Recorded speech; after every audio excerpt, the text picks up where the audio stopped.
Assalamualaikum teman-teman hebat 5 Granada. Apa kabarnya? Semoga semuanya sehat ya. Hari ini kita belajar kembali tematik. Kita masuki tema baru yaitu tema 8, subtema 1 muatan IPA. Yuk kita awali pelajaran hari ini dengan membaca basmalah.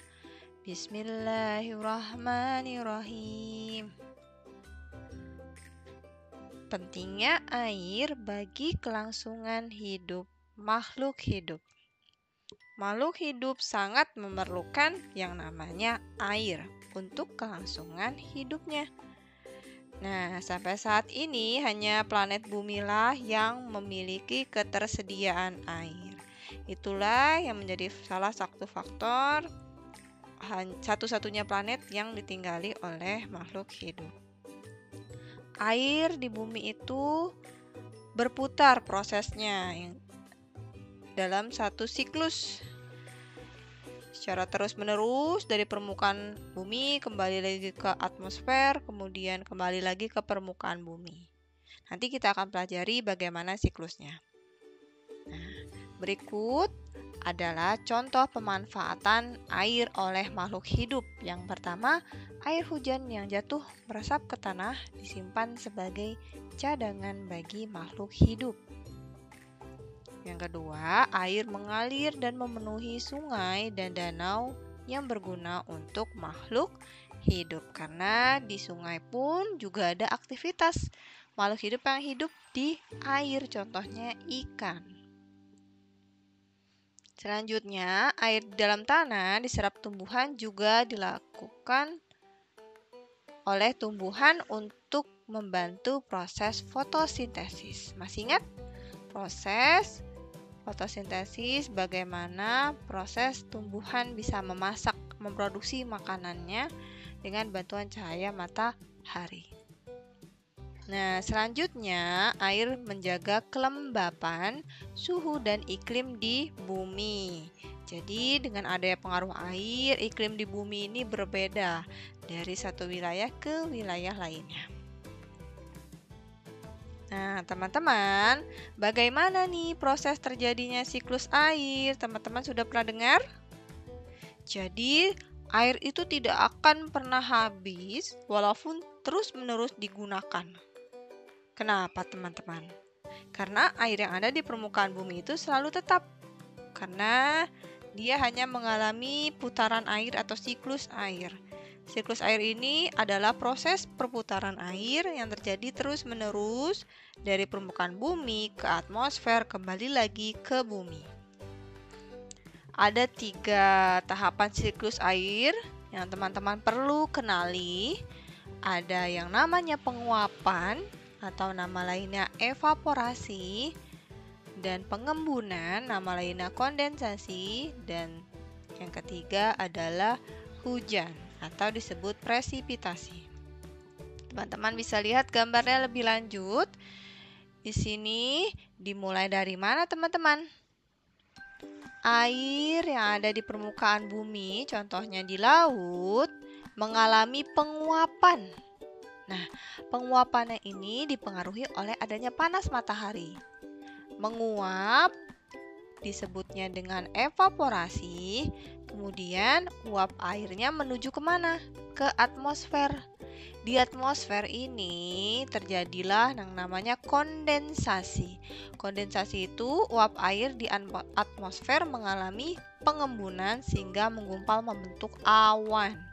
Jika muatannya sudah penuh, muatan airnya, terjadilah mendung dan turunlah hujan. Hujan ini disebut dengan presipitasi.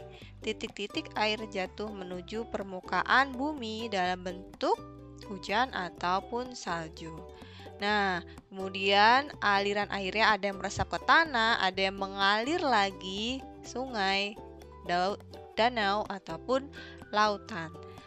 Muter lagi ke atas, menguap lagi, kondensasi, lalu hujan lagi. Jadi inilah disebut dengan siklus air. Jadi dia airnya memutar.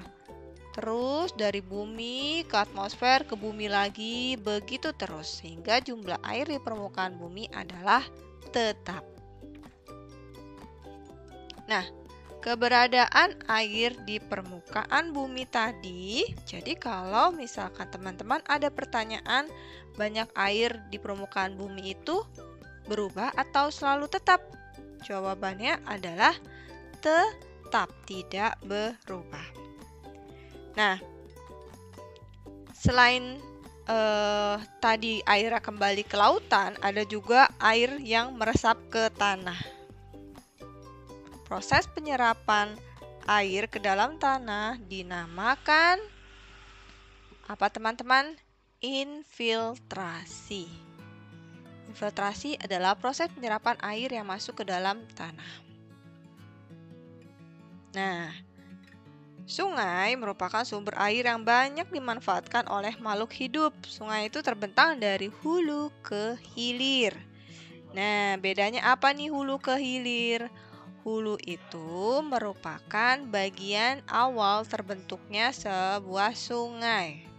Kemudian ujungnya disebut dengan hilir. Hilir merupakan akhir sungai yang letaknya dekat dengan laut. Nah, adalah contoh pemanfaatan sungai. Banyak sekali manfaat yang didapatkan dari sungai. Salah satunya adalah sarana transportasi. Untuk menghubungkan dari wilayah satu ke wilayah lainnya yang melewati sungai, maka kita membutuhkan sarana transportasi, contohnya perahu, sampan, dan lain sebagainya. Kemudian yang kedua adalah sebagai pengairan sawah atau irigasi. Dimanfaatkan oleh para petani untuk mengairi sawahnya agar tetap subur. Yang ketiga adalah sebagai sarana olahraga dan rekreasi. Salah satunya olahraga yang dilakukan di sungai, teman-teman tahu? Iya, contohnya adalah arung jeram. Itu merupakan salah satu jenis olahraga yang dilakukan di sungai. Nah, materinya sudah selesai, teman-teman hebat. Selanjutnya, teman-teman bisa mengerjakan tugas Bu Pena 5D halaman 8 nomor 1 sampai 3 saja. Tulislah jawabannya di buku tulis teman-teman. Ya, kemudian dikirimkan di Google Classroom. Misalnya akan sediakan tempat untuk teman-teman posting tugasnya.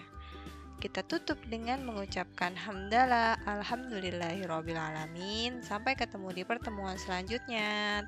Wassalamualaikum warahmatullahi wabarakatuh.